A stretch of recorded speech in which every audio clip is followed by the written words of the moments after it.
এই পর্বে আমরা গ্রেডিয়েন্টের ব্যবহার দেখব। যারা ফটোশপ ব্যবহার করেন তারা এই গ্রেডিয়েন্টের সাথে অনেক আগে থেকেই পরিচিত। ইলাস্ট্রেটরেও এই গ্রেডিয়েন্ট ব্যবহার করা যায়। সেটিংস অনেকটা একই রকম। প্রথমে আমরা এই ফাইলটিকে সিলেক্ট করি, এরপর আমরা এটিকে গ্রেডিয়েন্ট দিব এই ফিলে, অর্থাৎ এই ফিলে আমরা গ্রেডিয়েন্ট দিব। সেক্ষেত্রে আমরা গ্রেডিয়েন্ট প্যানেলে যাই, অথবা এখান থেকে উইন্ডো মেনুতে গিয়ে আমরা গ্রেডিয়েন্ট প্যানেলটি নিয়ে আসি। এটিকে আমরা বাইরে নিয়ে আসতে পারি। এখন আমরা এই ফিলের ভিতরে আমরা গ্রেডিয়েন্ট অ্যাপ্লাই করব। এখানে দেখুন সোয়াচ প্যানেলে কিছু গ্রেডিয়েন্ট পূর্বে থেকেই রয়েছে। যেমন এটি আমরা যদি ক্লিক করি তাহলে এমন সাদা কালোর একটি গ্রেডিয়েন্ট দেখতে পাবো, যেটি পূর্ব থেকেই নির্ধারণ করা। আমরা ইচ্ছা করলে এটি আমাদের প্রয়োজন মতো চেঞ্জ করে নিতে পারি। এখানে আরও কিছু গ্রেডিয়েন্ট রয়েছে যেগুলো নিয়ে আমরা এক্সপেরিমেন্ট করতে পারি। এই গ্রেডিয়েন্টগুলো আমাদের প্রয়োজনীয় কাজে ব্যবহার করা যাবে। বাই ডিফল্ট আমরা ফেড টু ব্ল্যাক এটা নিয়ে আমরা এখন টেস্ট করব। এখানে আরও কিছু অপশন রয়েছে, যেমন টাইপস, লিনিয়ার। এখান থেকে আমরা যদি এটি রেডিয়াল দেই তাহলে আমরা দেখতে পাবো মাঝ বরাবর অন্ধকার এবং পাশ থেকে আলো বের হচ্ছে, এরকম কিছু। এটি সম্পূর্ণই কাস্টমাইজেবল। আমরা ইচ্ছে করলে এটি চেঞ্জ করে নিতে পারি। যেমন ধরা যাক আমরা এখানে এক্সপেক্ট রেশিও 100% দেওয়া রয়েছে, আমরা ইচ্ছে করলে এটি বাড়িয়ে দিতে পারি অথবা 100 দিয়ে রাখি। এছাড়া আমরা ইচ্ছে করলে এই আইকনগুলো এভাবে বাড়িয়ে আমরা আমাদের প্রয়োজনীয় আলো দিতে পারি। এখানে রিভার্স গ্রেডিয়েন্ট এমন একটা অপশন রয়েছে, অর্থাৎ বিপরীত গ্রেডিয়েন্ট হবে। যেমন এখানে ক্লিক করার পর দেখুন এমন হয়ে গিয়েছে। এছাড়া এখান থেকে আমরা এটি কমাতে বাড়াতে পারি, যেটি সম্পূর্ণ আমাদের নিজেদের প্রয়োজন মতো আমরা করব। এবার এটি আমরা কালার চেঞ্জ করব। কালার চেঞ্জ করতে ধরা যাক এখান থেকে একটি কালার আমরা সিলেক্ট করি। কালারটি সিলেক্ট করে আমরা এখানে যদি নিয়ে আসি অথবা এইখানে যদি দেই তাহলে আমরা সেই কালারটির গ্রেডিয়েন্ট আমরা দেখতে পাবো। আরেকটি কালার আমরা ধরা যাক এটিকে এভাবে এই পাশে নিয়ে আসি। দেখুন আমরা কালার কিন্তু খুব সহজেই এখানে যুক্ত করে ফেলেছি।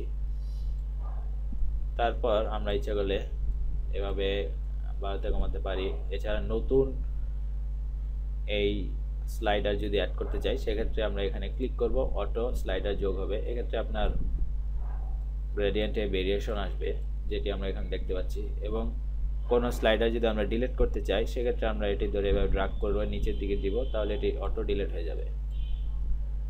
এছাড়া ধরা যাক এটি আমরা 50% পজিশনে দিব, সেক্ষেত্রে লোকেশন এখানে আমরা 50% লিখে এন্টার দেব, তাহলে এটি হয়ে যাবে। এখন আমরা একটি বিষয় দেখতে পাচ্ছি, এখানে কালার কম হয়ে গিয়েছে, অর্থাৎ ট্রান্সপারেন্ট হয়ে গিয়েছে। সেক্ষেত্রে এটি আমরা সিলেক্ট করে আমরা এখানে যদি অপাসিটি এই অপশনটি 0 দেওয়া রয়েছে, এখানে আমরা যদি 100 দেই তাহলে আমরা সেই ট্রান্সপারেন্ট থেকে আমরা আমাদের ফুলফিল কালারে চলে যেতে পারবো। ঠিক একইভাবে এটিও যদি আমরা 100% দেই তাহলে এটিও আমরা ঠিক সেই একই কালারে যেতে পারবো। এছাড়া এখান থেকে অ্যাঙ্গেল ভ্যালু রয়েছে, এটিও ইচ্ছা করলে আমরা আমাদের প্রয়োজন মতো চেঞ্জ করে নিতে পারি। তবে বাই ডিফল্ট রেডিয়ালের জন্য বাই ডিফল্ট 0, সেটাই বেটার।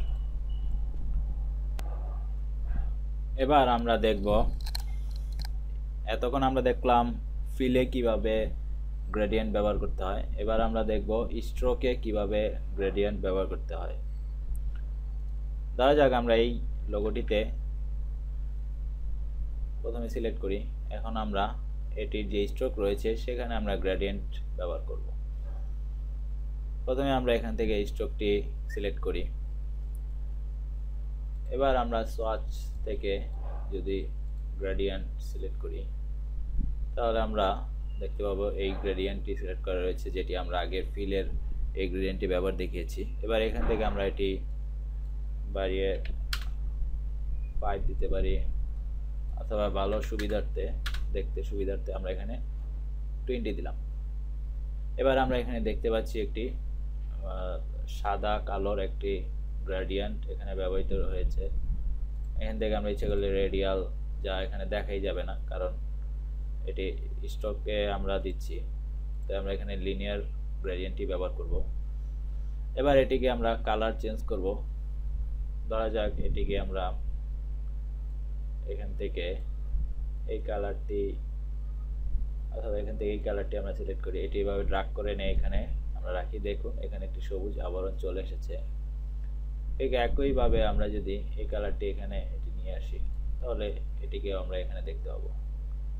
এবার এটিকে আমরা মাঝ বরাবর নিয়ে আসি, সেক্ষেত্রে আমরা পুরোপুরি স্ট্রোকে আমরা এই গ্রেডিয়েন্টটি ব্যবহার করতে পারছি। এখন দেখুন এখানে কিছু অপশন রয়েছে, অ্যাপ্লাই গ্রেডিয়েন্ট উইদিন স্ট্রোক, যেটি বর্তমানে এখন সিলেক্ট করা রয়েছে। আমরা এখানে আরও কিছু ইফেক্ট দিতে পারি, যেমন অ্যাপ্লাই গ্রেডিয়েন্ট অ্যালং স্ট্রোক। এটি যদি দেই তাহলে আমরা দেখতে পাবো এমন একটি ডিজাইন হয়েছে। এছাড়াও এখানে আর অপশন রয়েছে অ্যাপ্লাই গ্রেডিয়েন্ট অ্যাক্রস স্ট্রোক। এটি যদি দেই তাহলে আমরা দেখতে পাবো অর্ধেক ভিতরে সবুজ এবং অর্ধেক বাইরে হলুদ, অর্থাৎ এই দুটি সমন্বয় এটি তৈরি হয়েছে। তবে বাই ডিফল্ট যেটি ছিল সেটি আমরা এখন দিতে পারি।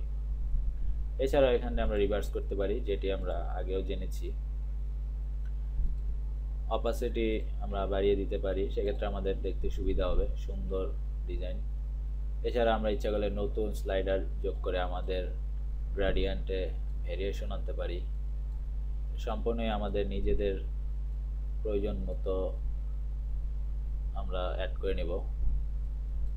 এছাড়া আমরা ইচ্ছা করলে এখান থেকে স্লাইডার এই আইকনে সিলেক্ট করে তারপর এখানে ক্লিক করে আমরা ডিলিট করে দিতে পারি, অথবা এভাবে নিচের দিকে টান দিয়েও আমরা ডিলিট করে দিতে পারি। এই সম্পূর্ণ আমাদের নিজেদের ব্যাপার। এভাবেই খুব সহজে আপনি ফিলে অথবা স্ট্রোকে আপনার প্রয়োজন মতো গ্রেডিয়েন্ট দিয়ে আপনার ডিজাইনকে আরও সুন্দর করে তুলতে পারেন।